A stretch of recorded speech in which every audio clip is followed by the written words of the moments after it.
नमस्कार साथियों, मेरा नाम है पंडित तरुण शर्मा और स्वागत है आप सभी का मेरे इस YouTube चैनल पर। साथियों, आज की इस वीडियो में हम बात करेंगे कि लौंग का भोग देने से क्या होता है, लौंग का भोग कैसे दिया जाता है और कभी कभी आपने देखा भी होगा कि लौंग चटक कर हमारे ऊपर भी गिर जाती है, तो इसका क्या मतलब है। तो साथियों, इस वीडियो को बहुत ध्यान से देखिएगा और सुनिएगा, और अगर आप कुछ पूछना चाहते हैं तो कमेंट करके हमसे पूछ सकते हैं, मैं उसका रिप्लाई जरूर करूंगा। और इस चैनल को सब्सक्राइब जरूर कर लें। तो साथियों, सबसे पहली बात, हर घर में बहुत लोग पूजा करते हैं, पूजा पाठ करते हैं। कोई सुबह पूजा करता है तो कोई शाम को पूजा करता है। हर कोई अपनी श्रद्धा के अनुसार अपनी पूजा पाठ करता है। ज़्यादातर लोग पूजा पाठ तो करते हैं, लेकिन वो अपने देवी देवता को भोग नहीं देते। फिर उनकी शिकायत भी होती है कि हमें कुछ आभास नहीं हो रहा, हमें उनके प्रत्यक्ष दर्शन नहीं हो रहे, स्वप्न में दर्शन नहीं हो पा रहे, कुछ परिणाम नहीं मिल रहा, कुछ प्रमाण नहीं मिल रहा, वगैरह वगैरह। साथियों, सबसे पहली बात तो ये कि देवी देवता हमें प्रमाण जरूर देते हैं, पर हम समझ नहीं पाते और हम अपनी पूजा पाठ जैसे रोज करते हैं वैसे ही करते रहते हैं, उसमें कोई वृद्धि भी नहीं करते, बस एक तरीके से ही उनके पूजा पाठ करते रहते हैं। तो साथियों, जब आप अपने इष्ट की पूजा पाठ करते हैं तो उन्हें भोग जरूर दें। भोग देने से क्या होता है यह भी मैं बताऊंगा।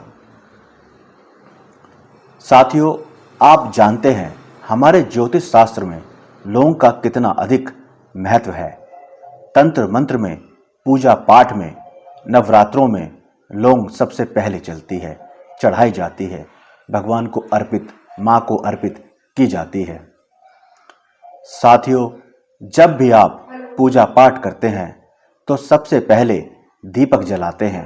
कोई घी का दीपक जलाता है तो कोई तेल का। उसके बाद आप धूप बाती करते हैं और फिर फूल माला या पुष्प उन्हें अर्पित करते हैं। उसके बाद आप अपने आसन पर बैठकर अपनी देवी देवता की पूजा अर्चना, चालीसा, उनकी स्तुति का पाठ करते हैं, उनकी आरती करते हैं। ये सब ठीक है, यहाँ तक ठीक है।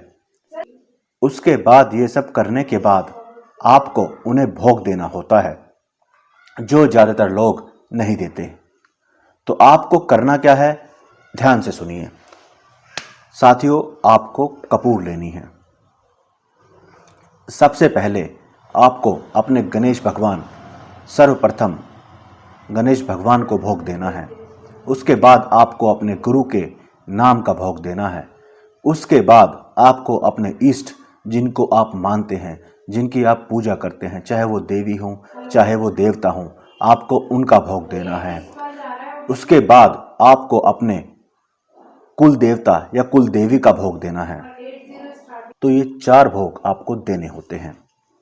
तो साथियों, इनको देने का तरीका क्या है, अब ध्यान से सुन लीजिए। जैसे कि अगर आप कपूर, जैसे आपको गणेश जी का भोग देना है तो गणेश जी के लिए कपूर अलग जलेगी, अपने गुरु जी के नाम की कपूर अलग, अपने ईष्ट के नाम की कपूर अलग, और अपने कुल देवी या कुल देवता के नाम की कपूर अलग आपको ले लेनी है। उसके बाद आपको लौंग के जोड़े ले लेने हैं। जैसे कि गणेश भगवान के नाम के लिए लौंग का जोड़ा अलग, फिर अपने देवता के नाम का जोड़ा अलग, अपने गुरु के नाम का जोड़ा अलग, फिर अपने इष्ट देव या देवी देवता का जोड़ा अलग, फिर अपने कुल देवी या देवता के जोड़ा अलग। तो सबसे पहले जब आप गणेश भगवान का भोग देंगे तो गणेश भगवान का नाम मन में लेकर, अगर आपको मंत्र नहीं आता तो आप भगवान गणेश का श्रद्धापूर्वक मन में नाम लेकर बोलकर, हे प्रभु मैं आपका नाम का आपको भोग अर्पित करता हूँ। मेरी पूजा स्वीकार करें, मुझे दर्शन दें और मेरी प्रार्थना सुनें। आप उनको भोग दीजिए, कपूर जलाइए। कपूर जलाकर अपनी जो लौंग है, लौंग का जोड़ा जो है वो आपको घी में भिगोकर, घी में डालकर आपको उस पर चढ़ाना है। तो वो गणेश जी का भोग हो गया। उसके बाद आपको ऐसे ही अपने गुरु के नाम का भोग देना है। 2 लौंग ऐसे ही घी में भिगोकर फिर अपने कपूर पर डालनी है, रखनी है। कपूर जब आप लौंग चढ़ाएंगे तो कैसे चढ़ाएंगे? अपनी ये उंगली, अंगूठा और ये 2 उंगली ऐसे आपको चढ़ानी है। ऐसे ही फिर अपने इष्ट के लिए, जिनको आप मानते हैं, जिनकी आप पूजा पाठ करते हैं, आप 2 जोड़े भी चढ़ा सकते हैं, 3 भी चढ़ा सकते हैं, 5 भी चढ़ा सकते हैं। अपनी श्रद्धा के अनुसार आप उनको ज़्यादा चढ़ाइए। तो आपको अपने इष्ट के नाम के भी लौंग का भोग का जोड़ा उन्हें अर्पित करना है। उसके बाद फिर आपको अपनी कुल देवी या कुल देवता का जोड़ा माँ को या देवता को अर्पित करना है। फिर उनसे हाथ जोड़कर अपनी प्रार्थना उनके समक्ष रखनी है। तो आप देखना, आप इस तरीके से अगर पूजा पाठ करेंगे, आप ये 11 दिन तक लगातार करके देखिए, आपको अनुभव होने लगेंगे। आपको अप्रत्यक्ष दर्शन या स्वप्न प्रदर्शन जरूर होंगे। और लौंग चटक कर, अगर लौंग चटकती है तो इसका मतलब है कि देवी देवता आपकी पूजा स्वीकार कर रहे हैं। हाँ जी, इसका मतलब यही होता है दोस्तों, साथियों। लेकिन आपको उन्हें भोग जरूर देना चाहिए।